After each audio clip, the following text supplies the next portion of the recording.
The Mercedes-Benz GLC300 returns for its 2023 model year with a completely redesigned interior and exterior with more cargo space, a new powertrain, and standard equipment that collectively can't be found across its three primary competitors, the BMW X3, xDrive 30i, Audi Q5 45, and Lexus RX 350. On top of the desirable base model, the optional exclusive and pinnacle trims are still in the realm of affordable, and all three versions of the GLC300 should put this mid-size SUVs into proper contention. All-new powertrain. The 2023 GLC300 comes with a new 2.0-litre turbocharged four-cylinder producing 255 horsepower and 295 pound-feet of torque, up 22 pound-feet over its predecessor. A 48-volt mild hybrid system is now standard with the motor sandwiched between the engine and the 9-speed automatic transmission. It can pitch in bursts of 23 horsepower and 148 pound-feet of electric boost, though the new GLC300 is no quicker than the outgoing model. With the available 4MATIC all-wheel drive, this combination propelled our GLC to 60 miles per hour in 5.6 seconds, completing a quarter-mile run in 14.2 seconds. The 2020 GLC300 4MATIC made the same runs in 5.4 and 14.1 seconds. What gives? The 2023 model weighed in 479 pounds heavier than the previous generation that we tested. The 48-volt motor boosts power only intermittently. In our quarter-mile times and normal highway passing maneuvers, sometimes it came in, sometimes it didn't.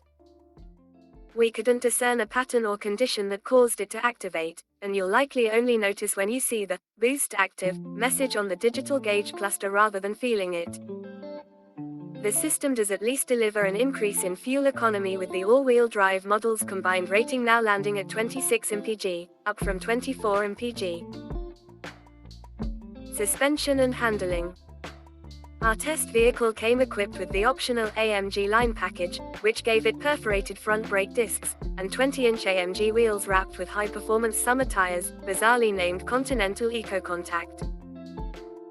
Impressively, the GLC300 managed an average lateral acceleration of 0.87 grams on the skid pad and completed our Figure 8 course in 26.7 seconds with an average of 0.71 grams.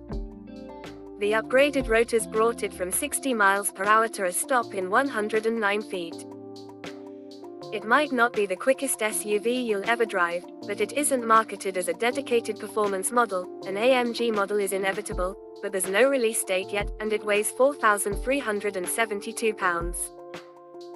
That's respectable performance we attribute to the upgraded brakes, the tires, and the fine-tuning of the transmission, steering, and throttle in sport mode.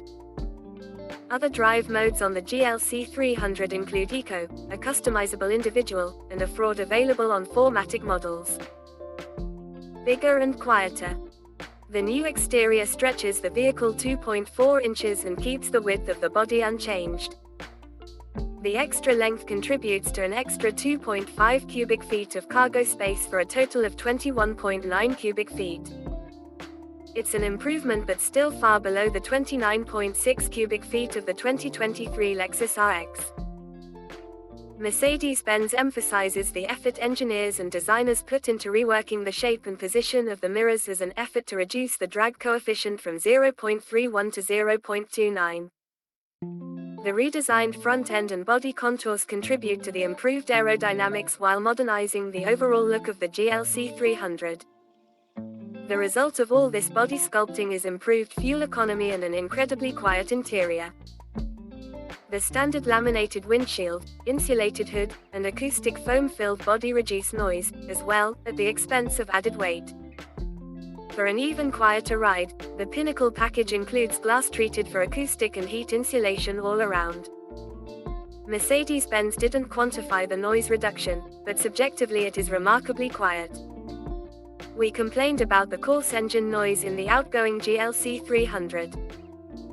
The new engine clatters like a diesel still, but the noise is largely kept out of the cabin.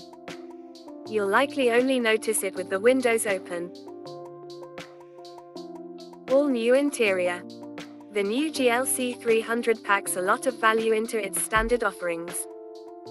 It comes with an 11.9-inch center touchscreen and a 12.3-inch digital instrument cluster.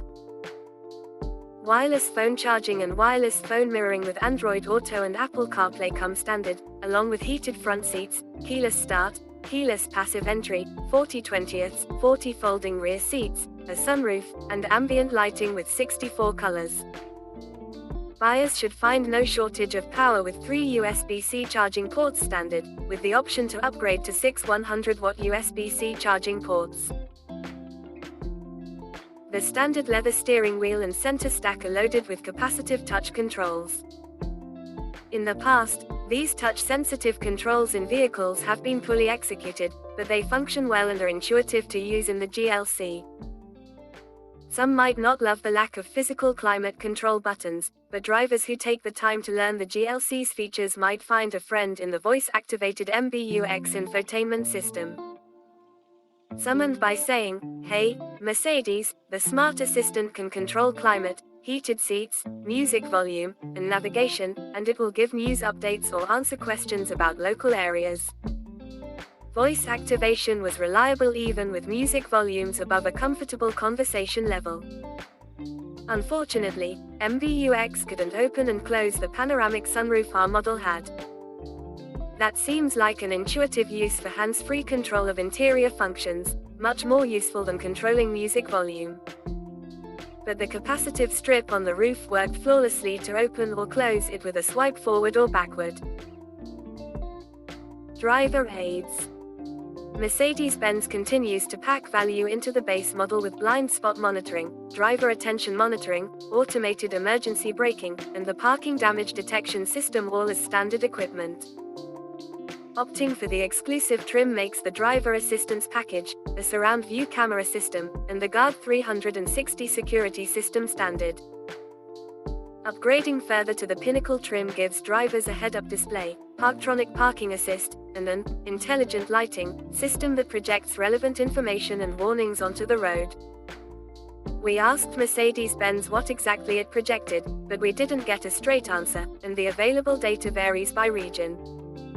It can display a stop warning in the dark when a stop sign might be less visible.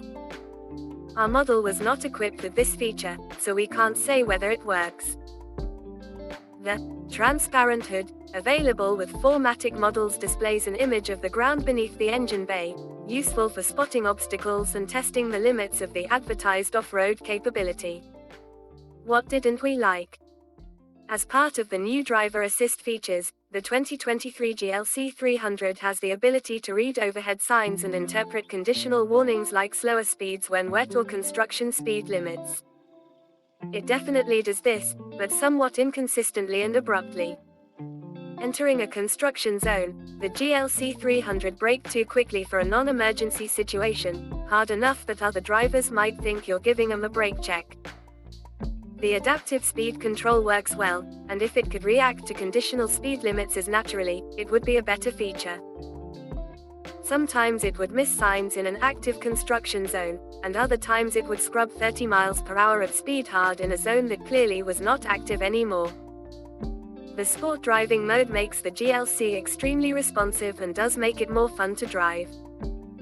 However, in any driving mode, the initial pedal response is too slow from a stop.